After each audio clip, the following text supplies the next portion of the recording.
Did you see the picture? It went viral. Show it here if you would. It's a women's march, and there's a black woman saying, "Don't forget white women voted for Trump," and she happens to be in front of these three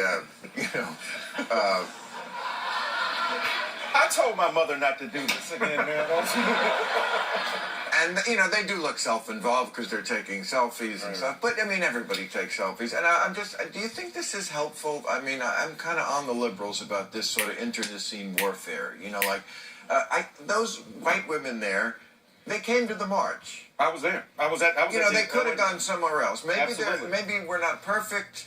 But is it the time to just go against the people who are on your side? It doesn't. That's a good point. Look, Bill, I think that in this day and age, when we feel all under siege, most of us, by what's going on in Trump America, right? Trumpometry, his vision that is perverted and narrow, and I think vicious. It is true that we began to see that all the stuff we thought we had that we were against each other, we began to see that we have a greater unity. But I think what's interesting, I'm at many places and book tours, and people say, what happened to the black people who didn't show up to vote and stuff? And then I do remind them, I said, look, 53% of the women who were white who voted did vote for Trump. So it's not just black folk didn't show up. It's white women voting against their interests. It's white working class people voting against their interests for ostensibly a blue-collar billionaire who has no investment in their lives. Martin Luther King Jr. was in jail, and the jailer came to him and said, you know what you're doing is wrong. He said, no, I'm doing what I'm doing is right.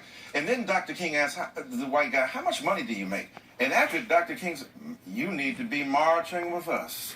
And so the reality is, many white brothers and sisters have been sold a bill of good. At least you're not a Negro. So that overlords and captains of industry who exploit the working class who are white tell them, yes, we're screwing you, but at least you're not a black person. If they would get rid of the bigotry and the racism, and we could come together and forge a connection, we could turn this mother out.